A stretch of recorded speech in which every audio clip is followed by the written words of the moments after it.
سيدنا محمد وعلى آله وأصحابه أجمعين. اللهم صل على سيدنا محمد وعلى آل سيدنا محمد كما صليت على إبراهيم وعلى آل إبراهيم في العالمين إنك حميد مجيد. أعوذ بالله من الشيطان الرجيم. بسم الله الرحمن الرحيم. وَلَقَدْ آتَيْنَا مُوسَى الْكِتَابَ فَلَا تَكُنْ فِي مِرْيَةٍ مِّن لِّقَائِهِ وَجَعَلْنَاهُ هُدًى لِّبَنِي إِسْرَائِيلَ وَجَعَلْنَا مِنْهُمْ أَئِمَّةً يَهْدُونَ بِأَمْرِنَا لَمَّا صَبَرُوا وَكَانُوا بِآيَاتِنَا يُوقِنُونَ. إن ربك هو يفصل بينهم يوم القيامة فيما كانوا فيه يختلفون. سورۃ السجدہ کی ان آیات مبارکہ میں اور سابقہ آیات میں ہم نے الحمدللہ پڑھا ہے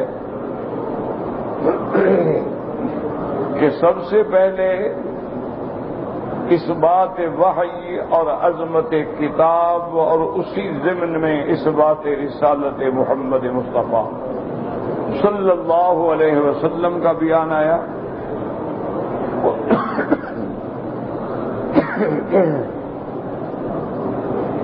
اور اس کے بعد اس بات الوہیت، اس بات توحید، اس بات قدرت کاملہ للہ تبارک و تعالی سبحانہ کا ذکر آیا کہ اسی کی ذات ہے یدبر الامر من السماء الى الارض، آسمان سے زمین تک تمام امور کی تدبیر کرنے والی اسی کی ذات ہے.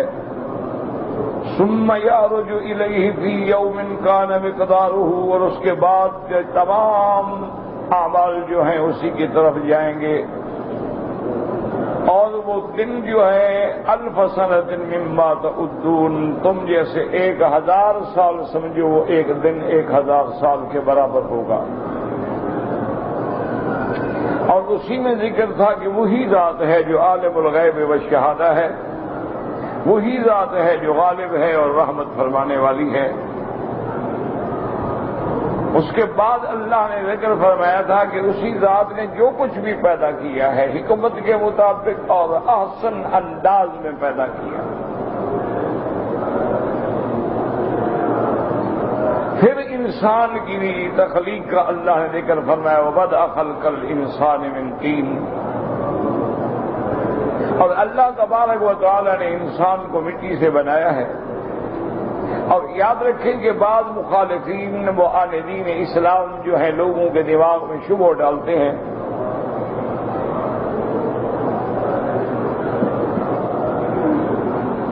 کہ اللہ تبارک و تعالی نے قرآن میں فرمایا کہ انسان کو ہم نے مٹی سے پیدا کیا. دوسری جگہ اللہ تبارک و تعالیٰ فرماتے ہیں کہ انسان کو ہم نے ایک پانی سے پیدا کیا. اسی طرح تیسری جگہ اللہ تبارک و تعالیٰ فرماتے ہیں کہ انسان کو ہم نے ایک بجتی ہوئی کھنکھناتی ہوئی مٹی سے پیدا کیا.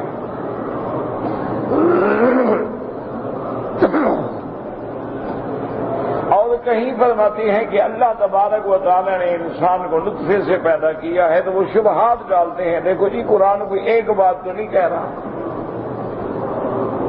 تو حالانکہ یہ اعتراض کرنا جو ہے جہالت ہے. سب سے پہلی بات یہ ہے کہ اللہ نے آدم علیہ السلام کو مٹی سے پیدا فرمایا، یعنی مٹی اس کی جزو اعظم تھی. پھر اللہ نے اس کے احوال کے پہلے مٹی ہوتی ہے، پانی ڈال دیں گوندھ دیں تو پھر مٹی جو ہے وہ ایک دوسری حیت اختیار کر لیتی ہے، پھر سوکھ جائے تو ایک اور حیت اختیار کر لیتی ہے، آگ پہ پکا دی جائے تو ایک اور حیت اختیار کر لیتی ہے. تو اللہ نے ان ساری کیفیات کا ذکر فرمایا. پھر آگے اللہ نے اولاد آدم کا سلسلہ جو ہے وہ توالد و تناسل سے جوڑ دیا کہ آئندہ اللہ نے جو آدم کی اولاد ہے وہ سب ذکور و اناث کو اللہ نے جوڑا بنایا اور ان کے پانی سے اللہ نے ان کو پیدا فرمایا۔ اور اگر ان چیزوں پہ بھی غور کیا جائے تو تمام چیزیں اصل جو ہے وہ مٹی ہے۔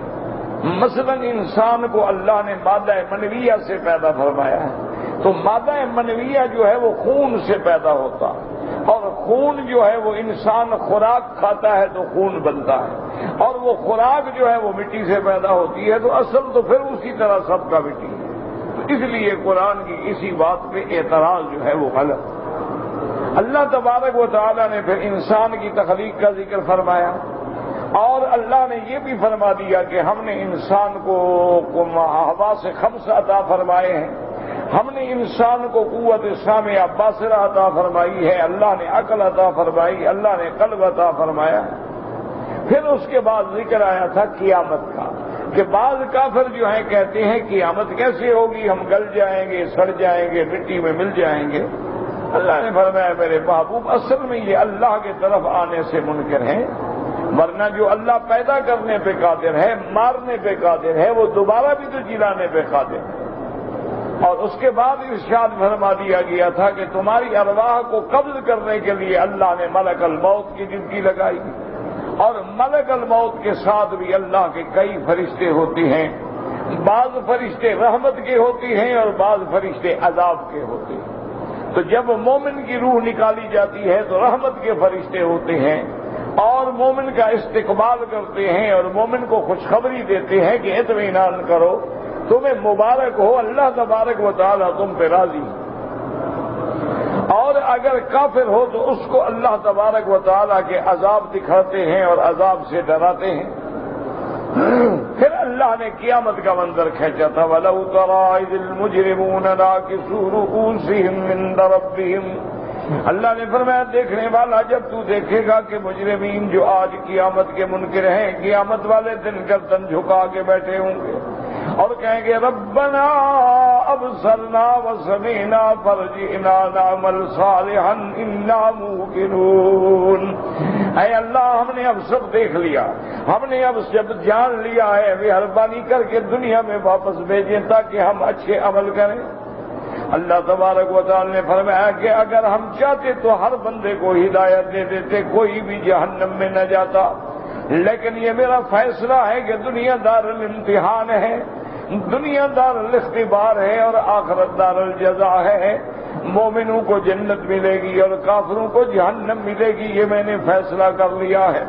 فرمایا وَلَوْ شِئْنَا لَآتَيْنَا كُلَّ نَفْسٍ هُدَاهَا وَلَكِنْ حَقَّ الْقَوْلُ مِنِّي لَأَمْلَأَنَّ جَهَنَّمَ مِنَ الْجِنَّةِ وَالنَّاسِ أَجْمَعِينَ وَذُوقُوا بِمَا نَسِيتُمْ لِقَاءَ يَوْمِكُمْ هَٰذَا۔ اور ان کو کہا جائے گا کہ ظالمو تم نے قیامت کو بھلا دیا، تم نے اللہ کے احکام کو بھلا دیا، آج اللہ نے تمہیں بھی بھلا دیا ہے۔ وَذُوقُوا عَذَابَ الْخُلْدِ بِمَا كُنتُمْ تَعْمَلُونَ۔ پھر اللہ نے مومنوں کی صفتیں بیان کی، اللہ کے احکام کی تصدیق کرتے ہیں، اللہ کی حمد و تسبیح بیان کرتے ہیں، اور راتوں کو بستر پہ نہیں سوتے بلکہ اللہ کے دربار میں کھڑے ہوتے ہیں، آرام چھوڑ کے، بستر چھوڑ کے، تتجافى جنوبهم عن المضاجع يدعون ربهم خوفا وطمعا۔ اللہ سے ڈرتے ہیں، اللہ کی رحمت سے امید کرتے ہیں اور اللہ سے مانگتے ہیں۔ وَمِمَّا رَزَقْنَاهُمْ يُنْفِقُونَ، اور جو ہم نے دیا وہ اللہ کے راستے میں خرچ کرتے ہیں۔ اللہ نے فرمایا جیسے رات کو یہ چھپ چھپ کے عبادت کرتے ہیں، میں بھی ان کو بدلہ دوں گا کہ ان کے لیے جنت کی ایسی نعمتیں چھپا کے رکھی ہیں جو کسی کو پتہ نہیں ہے۔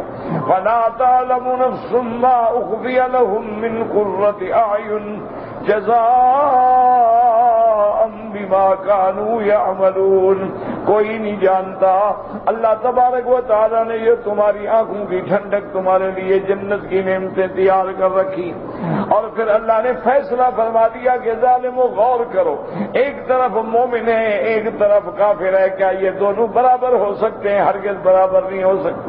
افمن کان مؤمنا کمن کان فاسقا، کیا ہم مومن کو اسی طرح کر دیں جیسے فاسق ہیں، یعنی دونوں کو جہنم میں ڈال دیں؟ ہرگز نہیں۔ لا یستوون، یہ کبھی برابر نہیں ہو سکتے۔ اما الذین آمنوا وعملوا الصالحات فلهم جنات المأوى نزلا بما كانوا يعملون، جو لوگ ایمان لائے اچھے عمل کیے ان کے لیے ٹھہرنے کا مقام جو ہے وہ جنت ہے، اس کے لیے مہمانی ہے۔ وَأَمَّا الَّذِينَ فَسَقُوا فَمَأْوَاهُمُ النَّارُ، اور جو لوگ اللہ کی اطاعت کے حدود سے نکل گئے، کفر کیا، شرک کیا، اعراض کیا، ان کا ٹھکانہ جو ہے ہمیشہ کے لیے جہنم ہے۔ كُلَّمَا أَرَادُوا أَن يَخْرُجُوا مِنْهَا أُعِيدُوا فِيهَا، جب بھی وہ کوشش کریں گے کہ کسی طرح جہنم سے نکل جائیں دوبارہ جہنم میں ڈال دیے جائیں گے۔ وَقِيلَ لَهُمْ ذُوقُوا عَذَابَ النَّارِ الَّذِي كُنتُمْ بِهِ تُكَذِّبُونَ، اور ان کو کہا جائے گا کہ عذاب جہنم کا مزہ چکھو جس کی تم تکذیب کرتے تھے۔ وَلَنُذِيقَنَّهُم مِّنَ الْعَذَابِ الْأَدْنَىٰ دُونَ الْعَذَابِ الْأَكْبَرِ لَعَلَّهُمْ یرجعون، اللہ فرماتی ہیں ہم ان کو قیامت کے بڑے عذاب سے پہلے چھوٹے عذاب چکھاتے ہیں، کبھی بیماری دے دی، کبھی مشقت دے دی، کبھی تکلیف دے دی تاکہ اللہ کی طرف لوٹ آئیں۔ اصل عذاب جو ہے وہ قیامت کا ہوگا۔ اس کے بعد ارشاد فرمایا وَمَن أَظْلَمُ مِمَّن ذُكِّرَ بِآيَاتِ رَبِّهِ ثُمَّ أَعْرَضَ عَنْهَا، اس سے بڑا ظالم کون ہے جس کو اللہ کے قرآن پڑھ پڑھ کے سنایا جائے، اللہ کی آیات سے اس کو ڈرایا جائے لیکن وہ منہ پھیر کے چل دے، نہ آیات قرآنی پہ غور کرے، نہ آیات زمانی پہ غور کرے، نہ آیات مکانی پہ غور کرے۔ اِنَّا مِنَ الْمُجْرِمِينَ منتقمون، اللہ نے فرمایا میرے محبوب تحقیق ہم مجرموں سے بدلہ لینے والے ہیں۔ یاد رکھو میرے اللہ کی ذات جو ہے وہ عزیز بھی ہے، وہ رحیم بھی ہے، وہ کریم بھی ہے، اور دشمنوں سے بدلہ لینے پر اللہ تبارک و تعالی قادر بھی ہے، عزیز ذو انتقام۔ اور آج کی سبق میں اللہ ارشاد فرماتے ہیں وَلَقَدْ آتَيْنَا مُوسَى الْكِتَابَ فَلَا تَكُنْ فِي مِرْيَةٍ مِّن لِّقَائِهِ وَجَعَلْنَاهُ هُدًى لِّبَنِي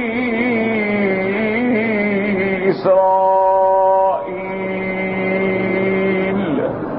اللہ نے فرمایا میرا محبوب محمد مصطفیٰ صلی اللہ علیہ وسلم وَلَقَدْ آتَيْنَا، یاد رکھو یہ کلام مؤکد ہوتا ہے، واو قسمیہ ہوتی ہے، یعنی اللہ قسم کھا رہے ہیں، حالانکہ اللہ کو قسم کھانے کی ضرورت نہیں ہے، اللہ تو جو چاہے کر دے، لیکن یہ اس کا کمال ہے کہ قسم کھا کے بھی بندوں کو ہدایت دیتے ہیں۔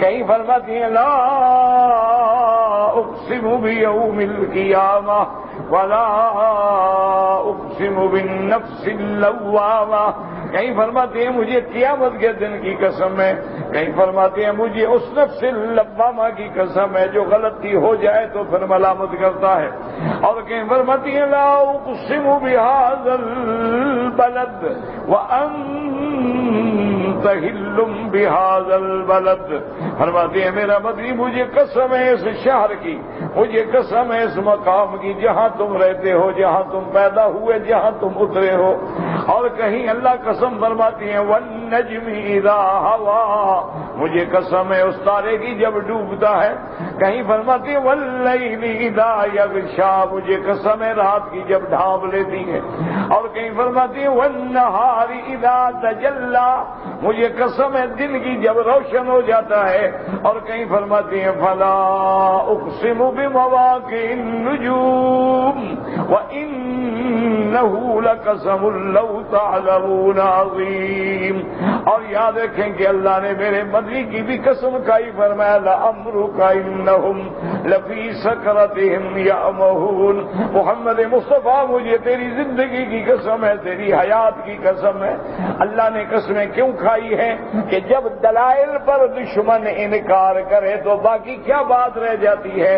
جب آدمی کہتا ہے یہ دلیل ہے، یہ دلیل ہے، یہ دلیل ہے، یہ دلیل ہے، یہ تمہاری تحریر ہے، یہ تمہارا اقرار ہے، یہ تمہارے دستخط ہیں، وہ کہتا ہے میں نہیں مانتا، تو باقی تو یہ چلو بھائی پھر میں قسم کھاتا ہوں۔ تو اللہ قسم کھاتے ہیں کہ شاید بندے اللہ کی قسم سے ڈر جائیں اور اللہ تبارک و تعالیٰ کے فرمان کی طرف لوٹ آئیں۔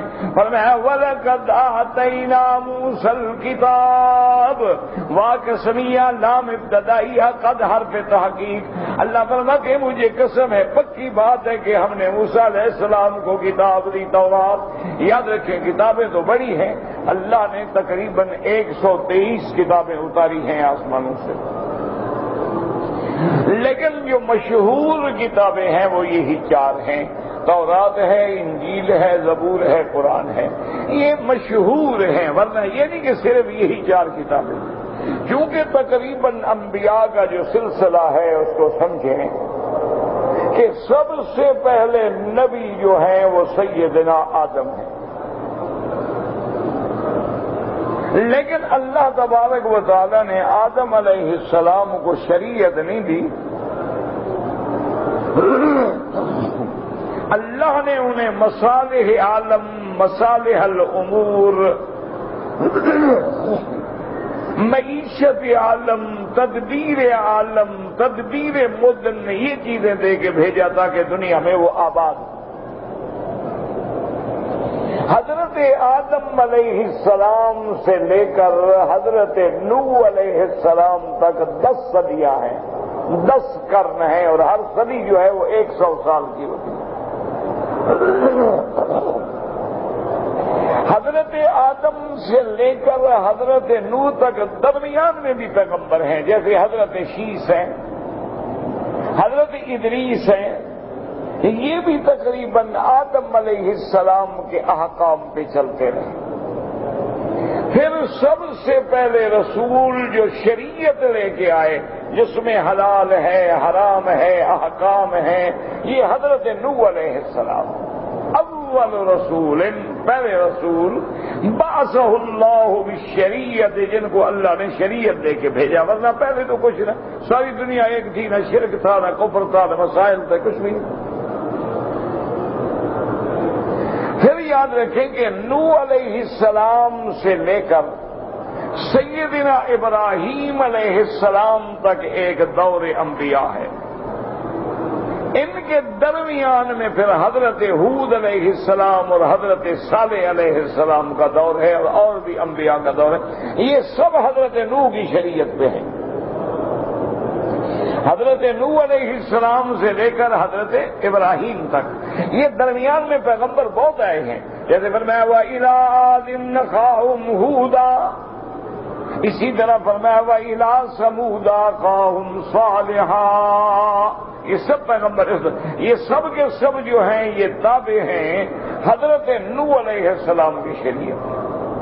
اس کے بعد پھر دور آیا سیدنا ابراہیم علیہ السلام، سیدنا ابراہیم سے لے کر سیدنا عیسیٰ علیہ السلام، یوں سمجھ رہے ہیں، یعنی یہ تقریباً تمام پہلے ابتدا میں شریعت ابراہیم اور اس کے بعد شریعت موسیٰ علیہ السلام۔ عیسیٰ علیہ السلام جو ہیں وہ بھی شریعت موسیٰ علیہ السلام پہ۔ اصل کتاب کامل جو ہے وہ کتاب تورات ہے، انجیل میں مناجات ہیں، انجیل میں اور بھلائی کی باتیں ہیں، لیکن اصل کتاب جامع جو ہے وہ تورات ہے۔ اسی لیے وجہ تھی کہ آپ دیکھیں کہ جب بی بی خدیجہ، سیدہ خدیجہ الکبریٰ محسنہ اسلام رضی اللہ تعالی عنہ سرکار دو عالم کو لے کر ورقہ ابن نوفل کے پاس پہنچی ہیں، تو ورقہ ابن نوفل خود دین عیسیٰ علیہ السلام پہ تھے۔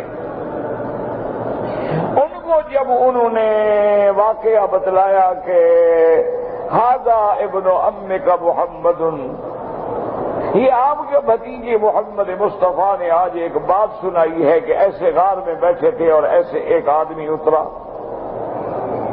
ورقہ ابن نوفل سنتے رہے جب ساری بات سن لی تو انہوں نے فرمایا کہ ابشری خدیجہ تجھے مبارک ہو، تیرا شوہر تو اللہ کا نبی ہے۔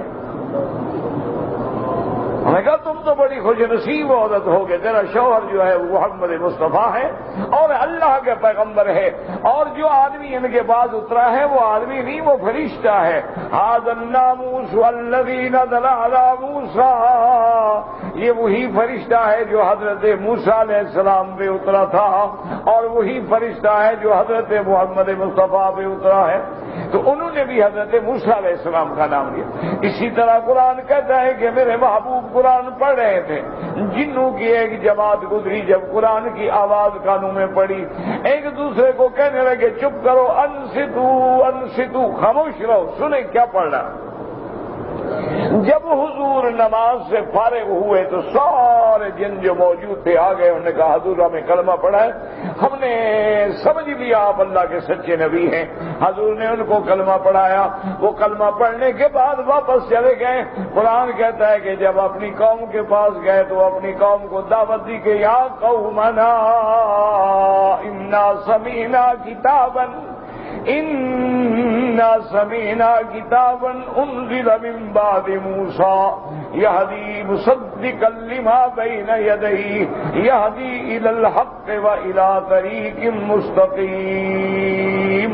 انہوں نے اپنی قوم سے کہا کہ اے ہماری قوم، آج ہم نے ایسی کتاب سنی ہے جو موسیٰ علیہ السلام سے سنی تھی یا محمد مصطفیٰ سے سنی۔ تو انہوں نے بھی موسیٰ علیہ السلام کا نام لیا، حالانکہ عیسیٰ علیہ السلام کا زمانہ حضور کے قریب ہے۔ حضور اور عیسیٰ علیہ السلام کے درمیان میں 600 سال کا فاصلہ ہے، موسیٰ علیہ السلام اور حضور کے درمیان میں 1200 سال کا فاصلہ ہے۔ تو موسیٰ علیہ السلام کا کیوں نام لے رہے ہیں کہ کتاب کامل جو ہے وہ موسیٰ علیہ السلام کی ہے۔ ورقہ ابن نوفل دین عیسیٰ پہ ہے لیکن نام موسیٰ علیہ السلام کا لے رہا ہے کہ کتاب کامل جو ہے وہ تورات ہے۔ تو یہ عظیم کتابیں ہیں، یہ شان والی کتابیں ہیں، اور سب سے کامل مکمل جامع کتاب جو ہے وہ اللہ کا قرآن ہے۔ اور اسی طرح یہ بات بھی دماغ میں رکھ لیں کہ بعض اعداء اسلام،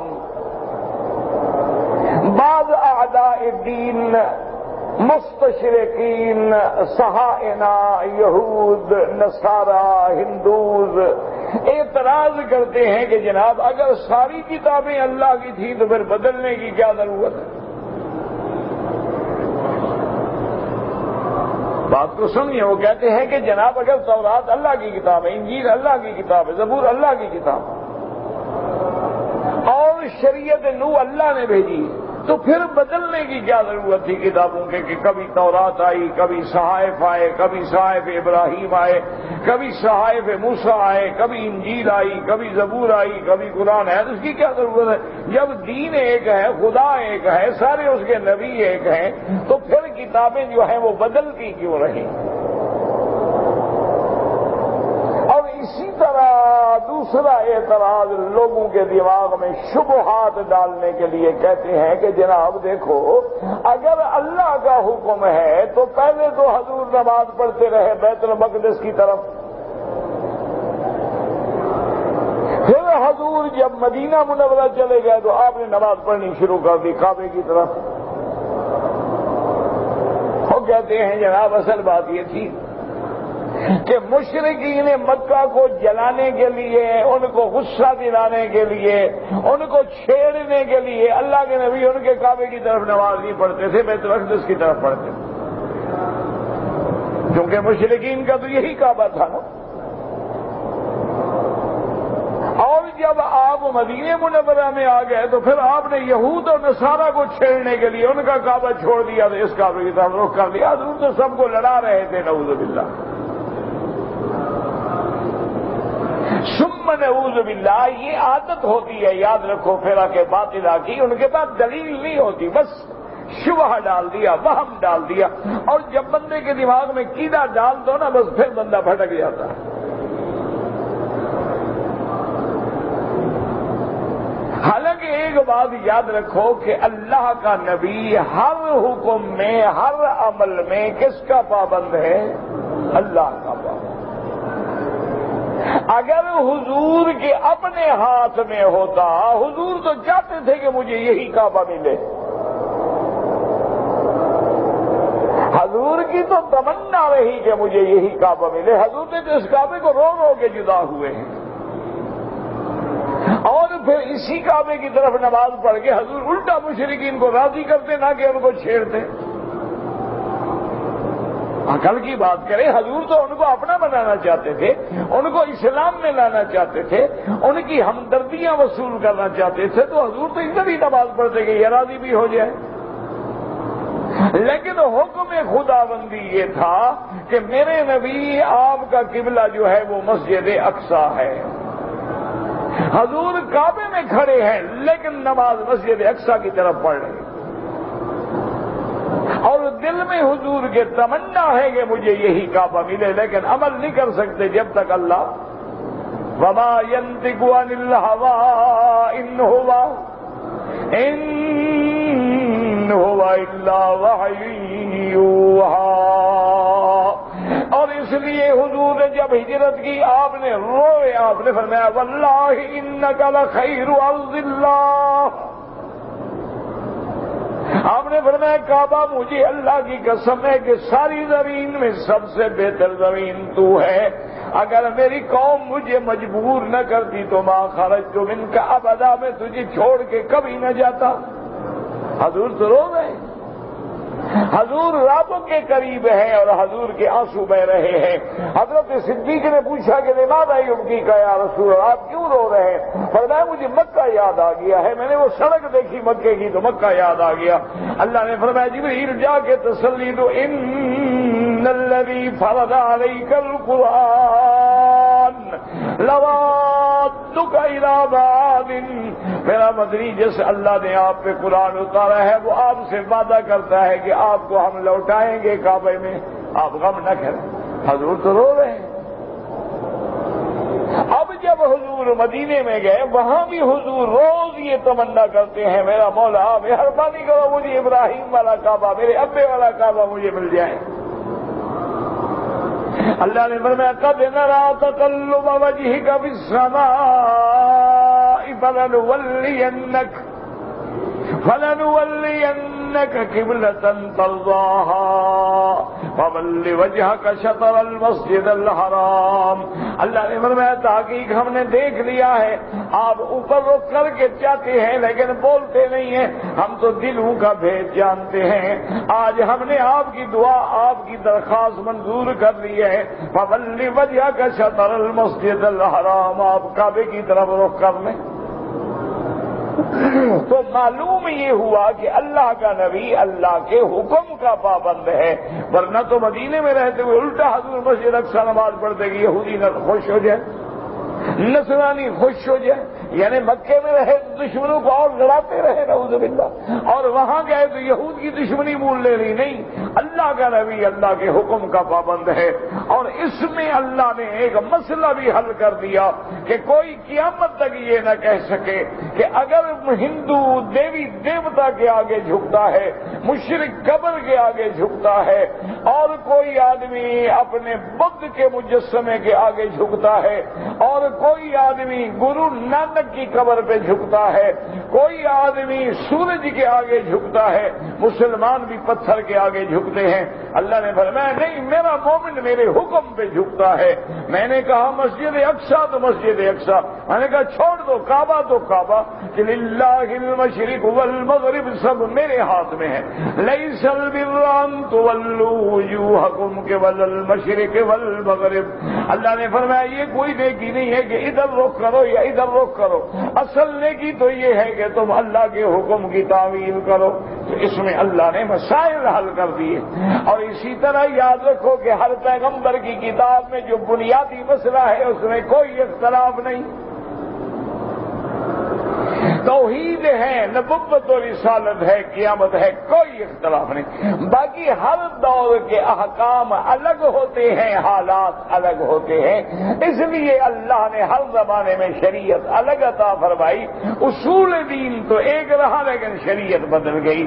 اب آپ یوں اندازہ فرمائیں کہ آپ یورپ میں جاتے ہیں، آپ ایشیا میں جاتے ہیں، آپ انڈو پاک میں جاتے ہیں، ہر ملک کی فضا الگ ہے، ہوا الگ ہے، بعض ملک گرم ہیں، بعض ٹھنڈے ہیں، بعض معتدل ہیں، بعض شدید گرم ہیں، بعض شدید ٹھنڈے ہیں، تو وہاں کی دوائیں، وہاں کی سبزیاں، وہاں کے فروٹ انہی کے حالات کے مطابق پیدا ہوتے ہیں۔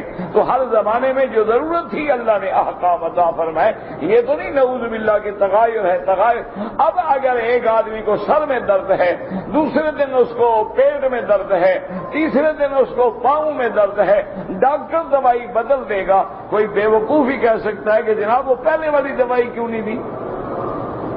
جو آپ نے مجھے پہلے دوائی عطا فرمائی تھی سر درد کے لیے، وہ تو آپ نے نہیں دی۔ ڈاکٹر کا بے وقوف، اس وقت سر میں درد تھا، اب تو پیٹ میں درد ہے۔ اس لیے ہمیشہ یاد رکھیں کہ اللہ کے احکام اصولی جو ہیں وہ ایک ہیں، ان میں کوئی اختلاف نہیں۔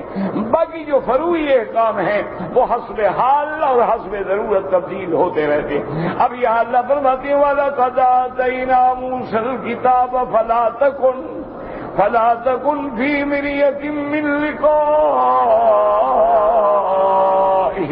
یاد رکھو اس آیت کے دو ترجمے ہیں۔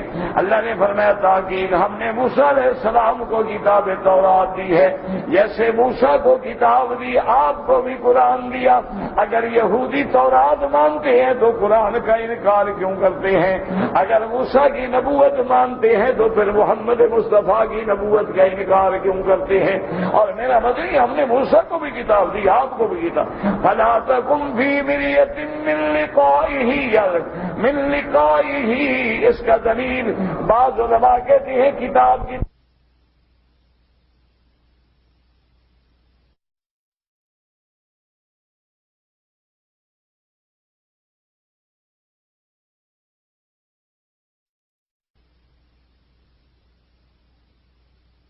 ہدایت کے لیے کہا جاتا ہے کہ جیسے موسیٰ کو کتاب ملی ہے آپ کو بھی کتاب ملی ہے، ضمیر راجع جو ہے وہ کتاب کی طرف ہے۔ جیسے اللہ فرماتے ہیں وَإِنَّكَ لَتُلْقَى الْقُرْآنَ مِن لَّدُنَّ حَكِيمٍ عَلِيمٍ، لیکن لقاء ملاقات سے بھی ہے۔ اور بعض مفسرین محدثین صحابہ فرماتے ہیں وَلَقَدْ آتَيْنَا مُوسَى الْكِتَابَ فَلَا تَكُنْ فِي مِرْيَةٍ مِّن لِقَائِهِ، تاکہ ہم نے موسیٰ علیہ السلام کو کتاب دی، رسول بنایا، نبی بنایا۔ میرا مدنی آپ شک نہ کریں، ہم آپ کو موسیٰ سے ملائیں گے، آپ کی ملاقات ہوگی موسیٰ علیہ السلام۔ تو معنی یہ ہے کہ جیسے موسیٰ علیہ السلام نے تکلیفیں برداشت کی ہیں، جیسے موسیٰ علیہ السلام کو قوم نے ستایا، موسیٰ علیہ السلام کو دریاؤں میں جانا پڑا، موسیٰ علیہ السلام کو انگارے زبان پہ رکھنے پڑے، موسیٰ علیہ السلام کو فرعون کے گھر میں رہنا پڑا، موسیٰ علیہ السلام کو چھپ چھپ کے ہجرت کرنی پڑی، موسیٰ علیہ السلام کو بکریاں چرانی پڑی، موسیٰ علیہ السلام کو وطن چھوڑنا پڑا۔ میرا مدنی اللہ کے پیغمبروں پہ امتحان آتے ہیں، آپ نہ گھبرائیں، فکر نہ کریں۔ فَلَا تَكُنْ فِي مِرْيَةٍ مِّن لِقَائِهِ، کیا معنی؟ فرماتے ہیں ملاقات۔ اب اس کے بارے میں علماء کے دو قول۔ بعض علماء فرماتے ہیں کہ اللہ نے معراج والی رات حضرت موسیٰ علیہ السلام سے اللہ کے نبی محمد مصطفیٰ کی ملاقات کرائی۔ ویسے تو سارے انبیاء سے ملاقات ہوئی ہے نا، کیونکہ حضور تو امام الانبیاء ہے، تمام انبیاء کو نماز پڑھانے والے کون ہیں؟ محمد رسول اللہ ہے۔ لیکن موسیٰ علیہ السلام سے تو خاص ملاقات ہے۔ موسیٰ علیہ السلام کی ملاقات جو ہے وہ بڑی خاص ہے کہ حضور جب 50 نوازیں لے کے آئے، موسیٰ علیہ السلام نے پوچھا کہ اللہ نے کیا حکم دیا؟ فرمایا 50 نوازیں ہیں۔ حضرت موسیٰ نے کہا محمد مصطفیٰ ارجع الی ربک فاسألہ التخفیف، اپنے اللہ کی طرف لوٹ جائیں، تخفیف مانگیں، آپ کی امت 50 نوازیں نہیں پڑھے گی۔ پھر حضور گئے، پھر واپس آئے، پھر گئے، پھر واپس آئے۔ اس میں بھی حکمت ہے، شان ہے، یاد رکھو۔ اللہ چاہتے تو پہلی دفعہ ہی 45 معاف کر دیتے، لیکن اللہ چاہتے تھے کہ میرے مدنی کو بھی بار بار معراج نصیب ہو۔ آپ جاتے بھی رہیں اور آتے بھی رہیں، آپ کا ایک دفعہ معراج نہ ہو بلکہ ایک معراج میں کئی عروج ہو جائے محمد مصطفیٰ صلی اللہ علیہ وعلی آلہ وصحابہ وسلم تسلیما کثیرا۔ اور بعض اولیاء اللہ نے بڑی عجیب بات لکھی ہے، وہ کہتے ہیں کہ موسیٰ علیہ السلام کو تو اللہ کی دیدار زیارت نہ ہوئی، لیکن اللہ کے نبی محمد مصطفیٰ کو زیارت نصیب ہو گئی۔ تو موسیٰ علیہ السلام بھی یہ چاہتے تھے کہ مولا میں تجھے تو نہیں دیکھ سکا، اس کو تو دیکھتا رہوں جو تمہیں دیکھ کے آ رہا ہے۔ اس لیے اللہ تبارک و تعالیٰ کی حکمت تھی، ورنہ اللہ چاہتے تو فرماتے تھے 45 معاف ہو گئی، بس 5 پڑھے۔ یہ تو نہیں کہ 5 معاف کی، پھر گئے، پھر 5 معاف کی، پھر گئے، پھر 5 معاف کی۔ تو یہ بھی اللہ تبارک و تعالیٰ کی حکمت تھی کہ اس میں شان محمد مصطفیٰ صلی اللہ علیہ وسلم اور لقائے موسیٰ علیہ السلام اتنا یقینی ہو جائے کہ اللہ کا فرمان سچا ہو جائے کہ فلا تکن فی مریۃ من لقائہ، میرا مدنی حضرت موسیٰ کے لقاء میں کوئی شک نہیں۔ اب دیکھیں کہ اس کے بعد اللہ فرماتے ہیں کہ وہ کتاب کیسی تھی، فرماتے ہیں وَجَعَلْنَاهُ، ہم نے بنایا موسیٰ علیہ السلام کو، ضمیر حضرت موسیٰ کی طرف راجع ہے، وَجَعَلْنَاهُ هُدًى لِبَنِي اسرائیل۔ بعض علماء فرماتے ہیں وَجَعَلْنَاهُ، ہم نے موسیٰ علیہ السلام کو بنی اسرائیل کی طرف ہدایت بنا کے بھیجا، اور بعض فرماتی ہیں کہ کتاب کی طرف ضمیر ہے وَجَعَلْنَاهُ هُدًى لِبَنِي اسرائیل، ہم نے کتاب تورات کو ہدایت بنا کے بھیجا، جیسے اللہ فرماتے ہیں وَلَقَدْ آتَيْنَا مُوسَى الْكِتَابَ وَجَعَلْنَاهُ هُدًى لِبَنِي اسرائیل اللہ تتخذوا من دونی وکیلا۔ اب اللہ فرماتے وجعلنا منہم ائمۃ یہدون بامرنا لما صبروا، اور ہم نے حضرت موسیٰ علیہ السلام کی امت میں سے بعض کو ائمہ بنایا، امام ہدا بنایا، پیشوا بنایا۔ کیوں؟ کہ انہوں نے میرے احکام پہ صبر کیا، انہوں نے میری آیات پہ یقین کیا، تو جب صبر بھی آیا، یقین بھی آیا، تو اللہ نے امامت دین بھی نصیب فرما دی، دین کا بھی امام بنا دیا۔ اس لیے علماء فرماتی ہیں کہ لا تنال الامامت بالدین الا بالصبر والیقین، اگر تم نے دین کا پیشوا بننا ہے تو 2 چیزیں قابو کرو، ایک تو تکلیفوں پہ صبر سیکھو، اور ایک اللہ کے احکام پہ یقین ہو۔ اللہ نفع دے الحمدللہ، نقصان دے تو الحمدللہ، ہر چیز میں بندہ راضی ہو کہ میرے اللہ کا فیصلہ میرے حق میں بہتر ہی بہتر ہے۔ آگے فرماتے ہیں ان ربک هو یفصل بینہم یوم القیامت فیما کانوا فیہ یختلفون۔ اللہ نے فرمایا میرا مدنی، میرا محبوب محمد مصطفیٰ، محبوب دو عالم، آپ بالکل غم نہ کریں، تیرا رب قیامت والے دن فیصلہ کر دیں گے کون ان میں حق پہ ہے اور کون حق پہ نہیں، باطل پہ ہے۔ یعنی آج ہر آدمی کہتا ہے میں سچا ہوں، میں سچا ہوں، میں سچا، آنے دو قیامت فیصلہ ہو جائے گا کہ حق کیا ہے اور جھوٹ کیا ہے، صدق کیا ہے اور کذب کیا ہے، حق کیا ہے اور باطل کیا ہے۔ ان ربک هو یفصل بینہم یوم القیامت فیما کانوا فیہ یختلفون۔ واللہ اعلم۔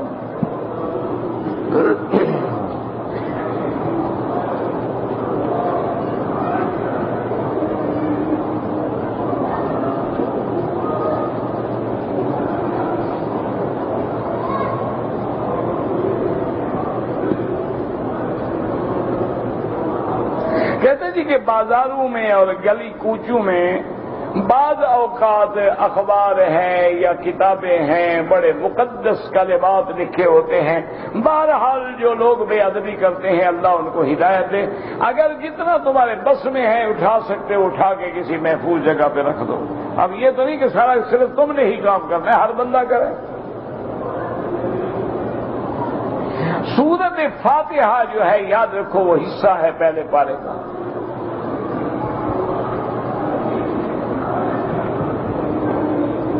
اللہ تبارک و تعالی تمام حاضرین کو جنت عطا فرمائے ہیں، اور تمام بیماروں کو جنہوں نے لکھا ہے، کہا ہے، درخواست کی ہے، اللہ سب بیماروں کو شفا عطا فرمائے۔ اگر ایک آدمی عمرے پہ آتا ہے اور عمرے کے دوران میں پھر کبھی کبھی وہ جدے بھی جاتا ہے تو جدے سے احرام باندھنا ضروری نہیں ہوتا، جدہ میقات نہیں ہے۔ اگر باندھنا چاہو اچھی بات ہے کہ عمرہ اور نصیب ہو گیا، لیکن اگر نہ باندھو تو کوئی جرمانہ نہیں ہوگا، کوئی گناہ نہیں ہوگا۔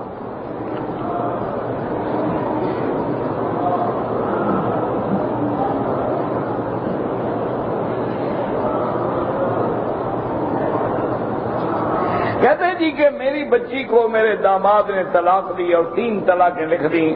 بہرحال میرا بھائی حنفی مسلک میں تو کوئی گنجائش نہیں ہے، 3 ہوتی ہیں اور 1 ہوتا۔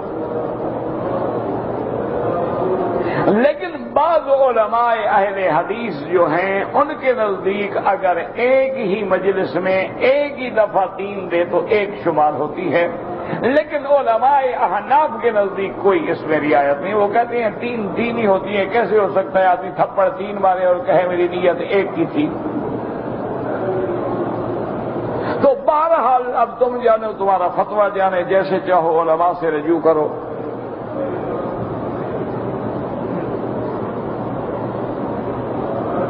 کہتے جی کہ ایک آدمی میرا 8,500 ریال کھا گئے ہیں، مجھے کوئی وظیفہ بتائیں کہ مجھے پیسے، میرے تو لاکھوں کھا گئے ہیں، مجھے وظیفہ آتا تو خود نہ وصول کر لیتا۔ نہ مجھے وظیفے آتے تو پہلے میں اپنی وصولی نہ کرا لیتا۔ بس اللہ سے دعا مانگتے رہو، اللہ اس کو ہدایت دے، اور اگر نہ ملیں گھبراؤ نہیں، ہمیں قیامت میں ملیں گے جب زیادہ ضرورت ہوگی۔ یہاں تو وہ کیسے دے گا نا، وہاں اس کی نیکی اللہ ہمیں دے گا۔ ڈرنے کی کیا ضرورت ہے، کھاتا ہے کھانے دو، کب تک کھائے گا۔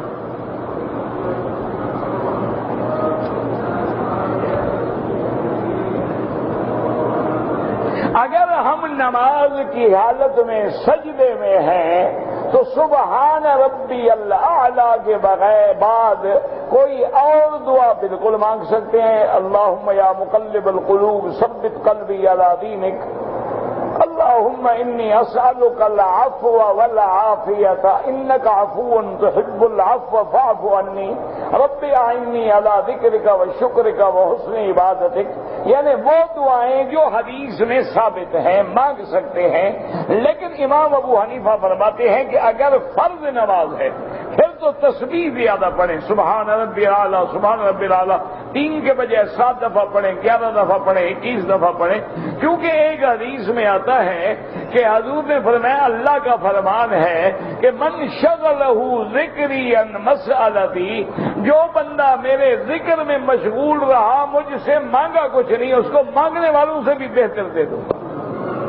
اس لیے وہ فرماتے ہیں کہ فرض نماز میں تو تسبیح زیادہ پڑھے، نفل نماز ہے، تہجد ہے، اشراق ہے، اس میں دعائیں بھی پڑھے۔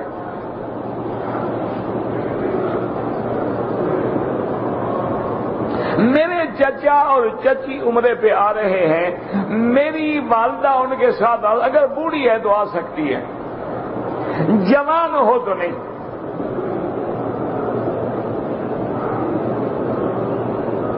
بہرحال مسجد الحرام میں بھی احناف کے نزدیک فجر کی نماز سے لے کر سورج نکلنے تک کوئی نماز نہ پڑھے، عصر سے لے کر مغرب تک کوئی نماز نہ پڑھے۔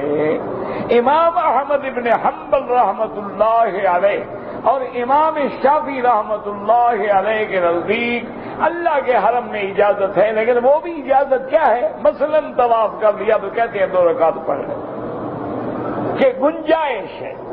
اصل میں یہ جھگڑے کا مسئلہ نہیں ہے، یاد رکھو، تو لوگوں نے جھگڑے بنا رکھے ہیں نا، یہ تو اللہ کی رحمت ہے ہم پر۔ اگر تم مثلاً آئے عصر کے بعد تم نے طواف کیا، اب تمہیں پتہ ہے کہ انشاءاللہ میں مغرب کی نماز سے پہلے نہیں جاؤں گا، تو آرام سے مغرب کے بعد پڑھو تاکہ کسی حدیث کی مخالفت ہی نہ ہو۔ اگر قافلہ تیار کھڑا ہے، گاڑی تیار کھڑی ہے، بس تیار کھڑی ہے، اور آپ نے عصر کے بعد طواف کیا ہے اور فوراً نکلنا ہے، پڑھ کے چلے جاؤ، کوئی بات نہیں، گنجائش موجود ہے۔ یہ تو کوئی جھگڑے والے مسئلے ہیں ہی نہیں۔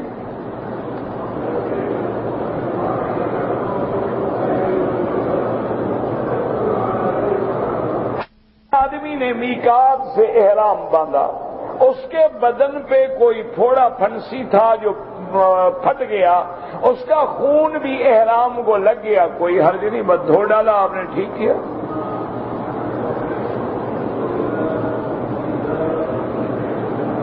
اگر کوئی آدمی عصر کی نماز کے بعد طواف کیا، مغرب کی اذان کے بعد 2 رکعت پڑھ لے، کوئی حرج نہیں۔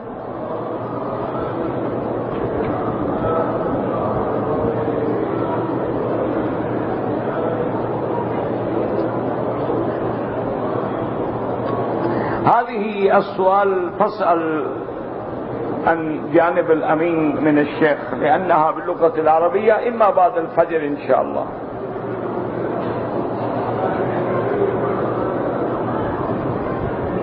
اگر آپ کی بیوی آپ کے ساتھ پاکستان سے آئی ہے، ان کو حیض آ گیا، نیت احرام کی انہوں نے میقات پہ کی تھی، لبیک پڑا تھا، تو اب گویا وہ احرام میں ہے، اپنے ہوٹل میں مکان میں رہے، جب اس کے دن پورے ہو جائیں، پاک ہو جائے، غسل کر کے عمرہ کر لے، بات ختم۔ اور اگر وہاں سے نیت ہی نہیں کی تھی تو اب عمرہ بھی کرے اور دم بھی ادا کرے۔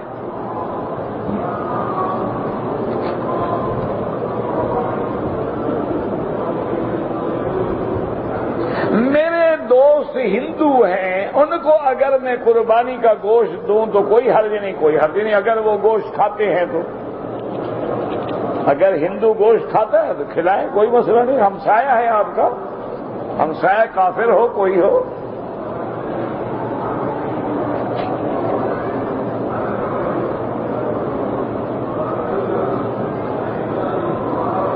بہرحال جو دعا اللہ چاہتے ہیں وہ قبول ہوتی ہے، اور جو دعا آپ سمجھتے ہیں قبول نہیں ہوئی وہ بھی قبول ہوتی ہے۔ حضور نے فرمایا دعا میں جو مانگو وہ ملتا ہے، یا اس دعا کی وجہ سے اللہ آنے والی مصیبت کو ٹال دیتے ہیں، یا اس دعا کو ذخیرہ کر دیا جاتا ہے، اس کا بدلہ ہمیں اللہ قیامت میں دیں گے۔ دعا تو خالی جاتی نہیں، خالی جائے تو وسیلہ ڈھونڈ لینا۔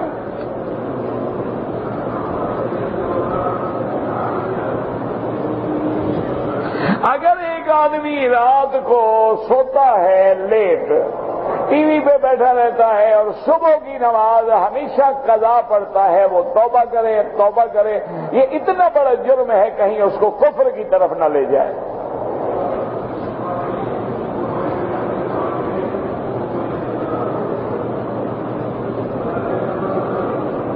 ہمارے یہاں کہتے ہیں رواج ہے بلوچوں میں کہ کوئی آدمی مر جائے تو 3 دن بیٹھتے، 3 دن سوگ میں بیٹھنا شریعت میں جائز ہے، آتے ہیں دعا کرتے ہیں، کوئی بات نہیں۔ اگر عورت حیض کی حالت میں ہو تو دستانے پہن کے قرآن پڑھ سکتی ہے، قرآن ہاتھ سے پڑھے گی کیا؟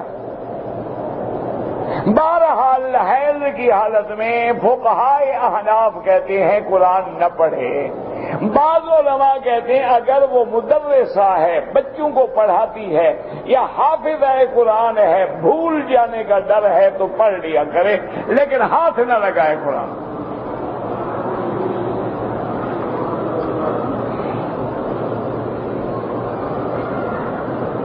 میرے گھر میں پالتو خرگوش تھے، ایک بلی نے میرے 20 خرگوش کھا لیے ہیں، میں نے بلی کو مار دیا، بہرحال اس نے بھی غلطی کی، تم نے بھی تو بڑی غلطی کی۔ اس نے تو غلطی کی کہ تمہارے خرگوش کھا گئی، وہ عقل والی تو تھی نہیں، اس نے تو گوشت کھانا تھا جہاں ملے، تم نے تو عقل سے اس کو مار ڈالا نا بلا وجہ، استغفار کرو بہرحال۔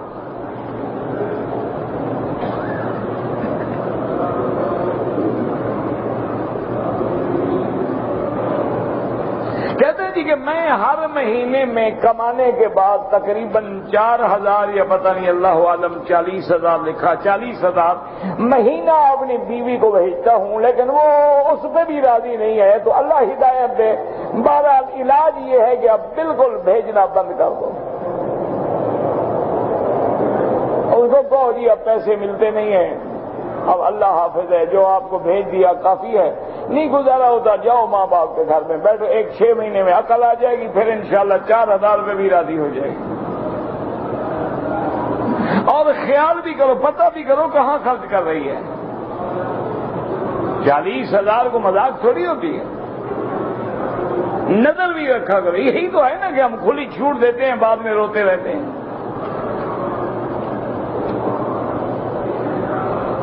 اگر کوئی آدمی شہر سے دور کھیتوں میں کام کرتے ہیں، وہاں احناف کے نزدیک جمعہ نہیں ہوتا، ان کے نزدیک جمعہ ہوتا ہے بڑا قصبہ ہو، بازار ہو، حاجات ضروریہ دنیاویہ ساری ملتی ہوں تو پھر جمعہ ہے۔ اگر ہر جگہ جمعہ ہے تو پھر جامع مسجد کا کیا معنی اور چھوٹی مسجد کا کیا معنی؟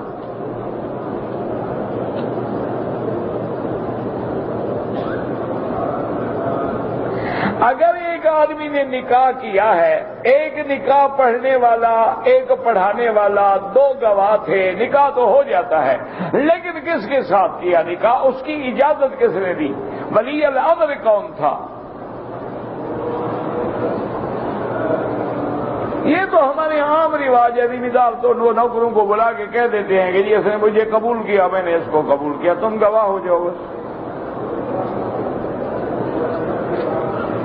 اسی لیے شریعت کہتی ہے نا اعلان کرو، پتہ لگے کہ نکاح ہوا۔ ایک عمرے کے بعد دوسرے عمرے کے لیے کتنا فاصلہ کریں؟ کوئی پابندی نہیں، روز کر لو نہ کرو، نفلی عبادت ہے۔ طواف ٹوٹ جاتا ہے جیسے نماز ٹوٹ جاتی، وضو ٹوٹ گیا، طواف ٹوٹ گیا۔ اگر طواف میں بلا وجہ سینہ پھیر لو، بلا وجہ پشت کر دو تو ائمہ ثلاثہ کے نزدیک ٹوٹ جاتا۔ مسجد الحرام میں بھی نمازی کے آگے نہ گزریں، مجبوراً گزرنا ہو تو سجدے کی جگہ سے دور ہو کے گزریں۔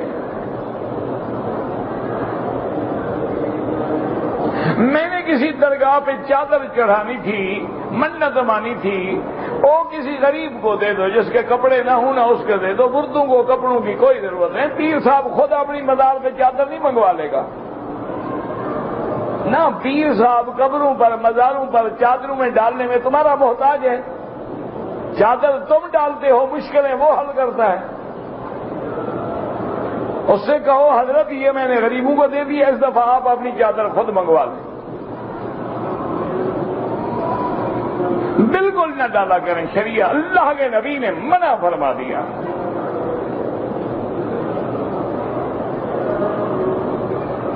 ہم مدینہ منورہ میں رہے لیکن ہم مسجد قباء اور سید الشہداء نہیں جا سکے، کوئی بات نہیں، جاتے تو ثواب ہے۔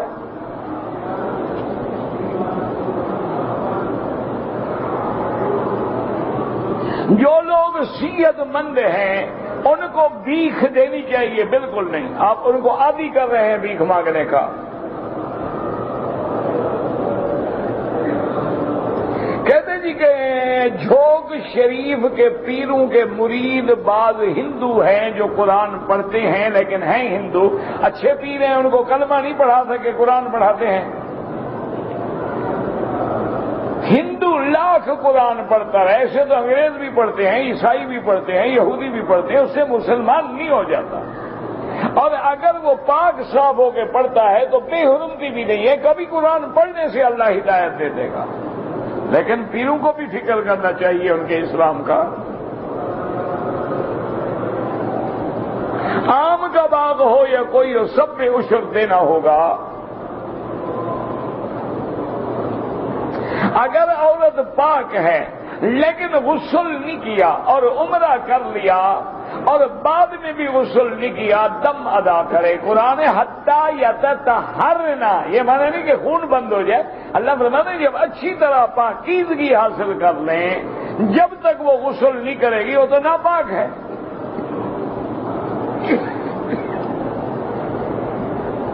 دم کی بکری پاکستان میں نہیں، مکے میں لینی ہے۔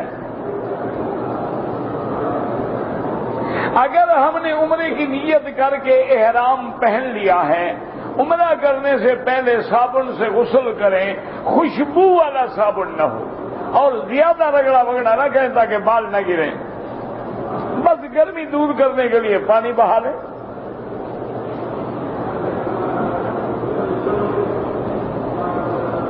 بعض لوگ حرم میں آ کے نماز پڑھتے ہیں، بعد میں وہی نماز دہراتے ہیں، اللہ نے ان کو جماعت کی نماز سے محروم جو لکھا ہے تو کیا کریں بیچارے؟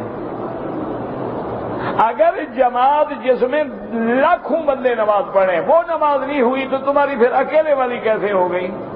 یہ تو منافق کا کردار ہے کہ دکھانے کے لیے پڑھ لو لیکن نماز لوٹاؤ۔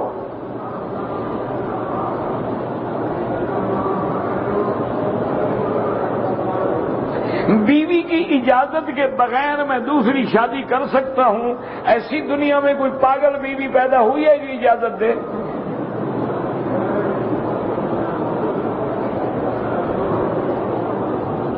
اور جو اجازت مانگے وہ شادی نہیں کرتا، جس نے کرنی ہے وہ پوچھتا نہیں ہے۔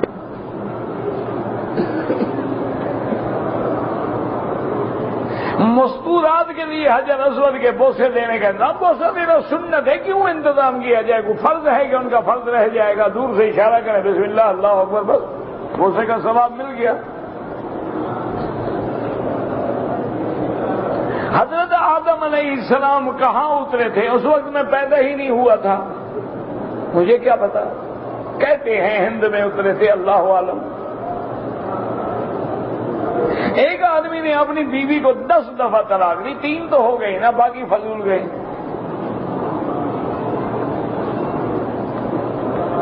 بہرحال بہتر یہ ہے کہ دارالافتاء سے رجوع کر کے فتویٰ حاصل کرو۔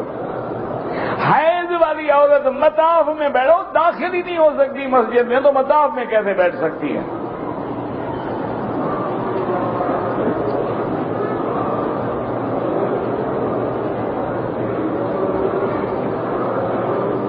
بہرحال جب امام صاحب پڑھتے ہیں آپ کو کسی لفظ پہ اعتراض ہے، ان کو مل کے بات کر لیں، کوئی ایسی بات نہیں ہے۔ ماشاء اللہ علماء ہیں، بات سنتے ہیں، بات کرتے ہیں، کوئی جائز بات ہو مانتے ہیں۔ اگر میں نے مسجد عائشہ سے احرام باندھ کے عمرہ کیا، سر نہیں مڈایا، دم پڑ گئی، سر بھی مڈاؤ، دم بھی دو۔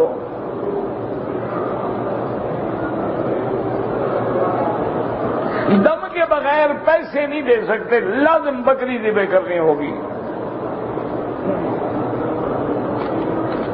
زواج المسیار یہ کسی آدمی سے پوچھے جو کراتے ہیں،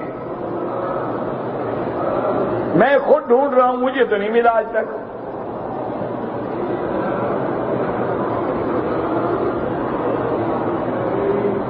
بہرحال بال کاٹے ہیں، دم سے بچ گئے، آئندہ سارے سر کے بال کاٹو۔